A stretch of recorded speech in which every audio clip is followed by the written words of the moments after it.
Hello दोस्तों, स्वागत है आपका हमारे यूट्यूब चैनल पर। आज हम बात करेंगे एक ऐसी फ़िल्म के बारे में जो हिस्ट्री और मिस्ट्री को बेहतरीन तरीके से ब्लेंड करती है, killers of the flower moon. तो चलिए स्टार्ट करते हैं। फ़िल्म की शुरुआत होती है ओसेज कबीले के लोगों से। ये सभी लोग जो है ओक्लाहोमा एक छोटे से शहर में रहते हैं। वो लोग जो थे काफ़ी ज़्यादा गरीब थे क्योंकि उनकी जो खेत थी वो बंजर पड़ गई थी, जिसकी वजह से खेती नहीं हो पा रही थी। वो लोग अपने भगवान की पूजा करते हैं, जिसकी वजह से उनके ज़मीन के अंदर से ऑयल निकलना स्टार्ट हो जाता है। इमेजिन कीजिए, वो लोग सबसे ज़्यादा गरीब थे और अचानक से उस ऑयल के वजह से वो लोग सारे लोग जो हैं बहुत ही अच्छा लाइफ अपना सर्वाइव करने लगते हैं, मतलब सबसे ज़्यादा अमीर हो जाते हैं। लेकिन जैसे-जैसे वो अमीर हो रहे थे, उनके आस-पास के जितने भी लोग थे, वो सब कोई उनके अगेंस्ट जा रहे थे। उसके बाद अचानक से ओसेस कबीले के जो भी लोग थे, उन सब की मौत होते जा रही थी, जिसकी वजह से सबको कुछ भी समझ में नहीं आ रहा था कि ये ऐसा क्यों हो रहा है। उसके बाद हमें अर्नेस्ट को दिखाया जाता है, जो कि कुछ काम के सिलसिले से अपने अंकल से मिलने जाता है। उसका अंकल जो था वो विलियम हाले था। ओसेस कबीले के लोग थे, वो विलियम की बहुत ही रिस्पेक्ट करते थे, उसकी हर एक बात मानते थे। फिर विलियम हाले जो है वो यहाँ पे बोलता है अपने नेफ्यू अर्नेस्ट है कि मैंने तुम्हें यहाँ कुछ ज़रूरी काम से बुलाया है। नेफ्यू को बोलता है अर्नेस्ट को कि तुम मॉली का ड्राइवर बनो और उसके ध्यान रखो, वो जहाँ भी जाए कुछ भी करे सब कुछ का इन्फॉर्मेशन मुझे दो और तुम उससे जो है फ्रेंडशिप करो, मतलब उसके साथ तुम थोड़ा ज़्यादा टाइम स्पेंड करो। अर्नेस्ट को जो शुरू में थोड़ा हेजिटेशन होता है, लेकिन वो हाले की बात मानकर मॉली का ड्राइवर बन जाता है। अर्नेस्ट को ये समझ में आता है कि वो अपने अंकल की बात मानकर अपनी ज़िंदगी को बेटर बना सकता है। लेकिन मॉली को जो है अर्नेस्ट बहुत अच्छा लगने लगा था और अर्नेस्ट भी जो है वो मॉली को लाइक करने लगा था। फिर वो दोनों जो है शादी कर लेते हैं और मॉली की 3 बहनें होती है, रीटा, एना और मिनी।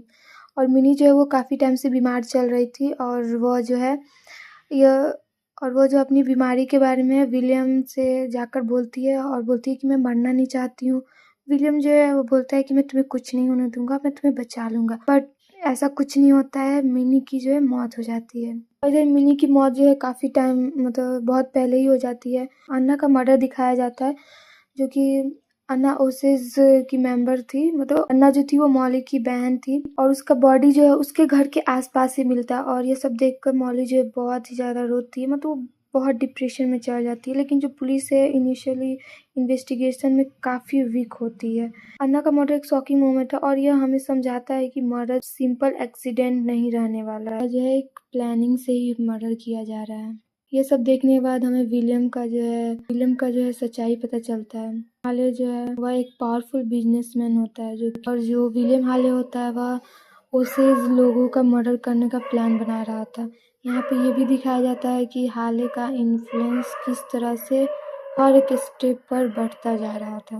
उसके बाद ये मर्डर जो है कौन करवा रहा है, कैसे करवा रहा है, ये सब पता लगाने के लिए एक जासूस को हायर किया जाता है। जो जासूस होता है उसको भी जो विलियम के लोग होते हैं उसे मार देते हैं। फिर उसके बाद हमें इधर मॉली को दिखाया जाता है, जिसका तबीयत जो है बहुत काफ़ी ज़्यादा ख़राब हो जाती है और मॉली जो है अर्नेस्ट से बात करती है। अर्नेस्ट बोलता है कि चाहे कुछ भी हो जाए मैं तुम्हें कुछ नहीं होने दूँगा।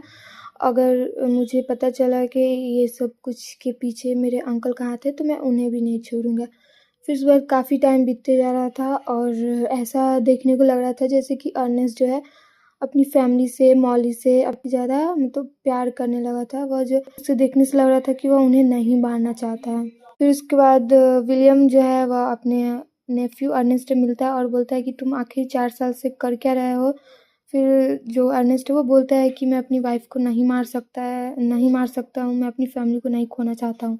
जो विलियम है वो बोलता है कि नहीं तुम ऐसा नहीं कर सकते, तुम्हें मारना ही पड़ेगा। विलियम बोलता है कि नहीं तुम्हें कैसे भी उसे मारना ही पड़ेगा और विलियम बोलता है कि मॉली जो है वो खूनी का पता लगाने के लिए दूसरे जासूस को हायर की है।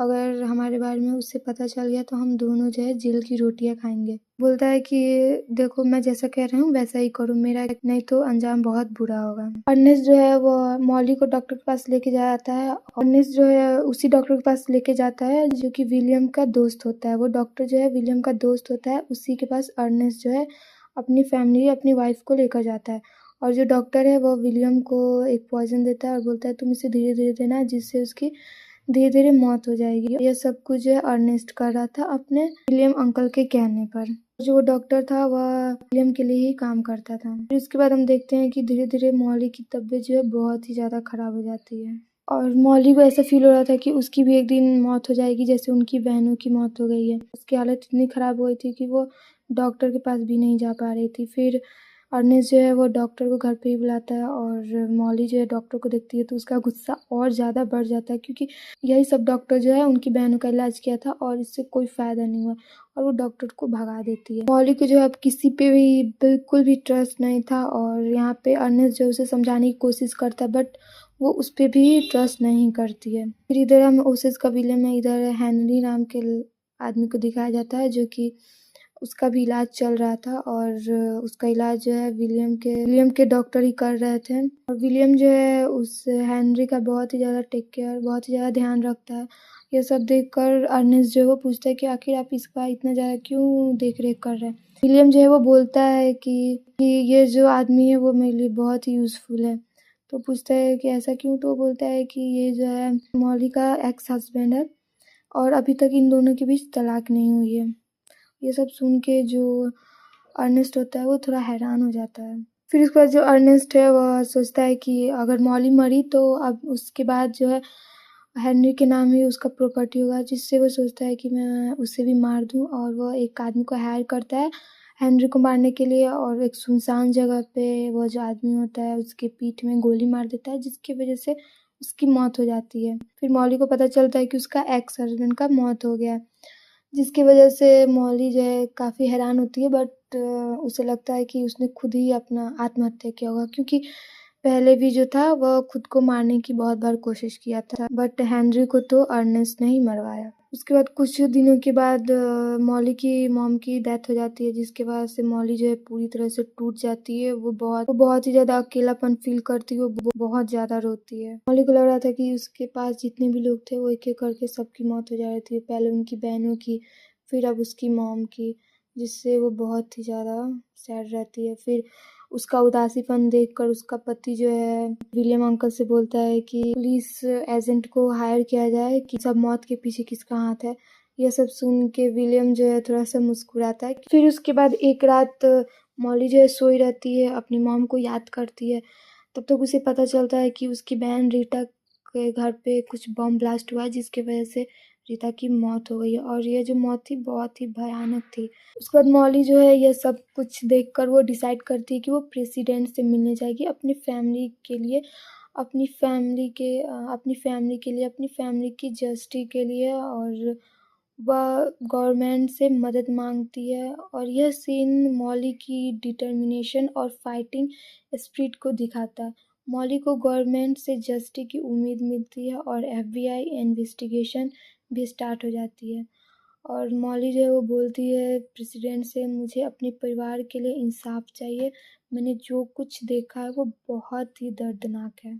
उसके बाद हमें थॉमस ऑफिसर को दिखाया जाता है जो कि राष्ट्रपति के द्वारा ही भेजा गया रहता है और सब कुछ पता लगाने के लिए छानबीन करता है और अर्नेस्ट जो है उस ऑफिसर को देखकर उसके होश उड़ जाते हैं और वो भागा भागा जाकर अपने अंकल विलियम से बताता है। फिर अर्नेस्ट और उसके अंकल जो है दोनों मिलकर उस ऑफिसर को बहुत ही ज़्यादा गुमराह करने की कोशिश करते हैं बट कुछ नहीं हो पाता है। थॉमस ऑफिसर जो है वो एक एक करके सारा सबूत इकट्ठा करता है। ऑफिसर थॉमस जो है वो सारे कबीले के लोगों से बताता है कि इस सब की मौत के पीछे विलियम का हाथ है बट जो ओसेस कबीले के लोग होते हैं इस पे यकीन नहीं करते। वो बोलते हैं कि नहीं, वो तो हमारे लिए भगवान है, वो कभी ऐसा नहीं कर सकते हैं। और जो थॉमस ऑफिसर होता है वो समझ जाता है कि इसका मतलब ये सब कुछ जो है विलियम ने ही किया है। ऑफिसर थॉमस होता है ये सब कुछ यकीन दिलाने के लिए वो उस डॉक्टर के पास जाता है और डॉक्टर से पूछता है कि सबकी मौत जो है एक स्लो पॉइजन की वजह से हुई है, क्या आपने पोस्टमार्टम नहीं किया?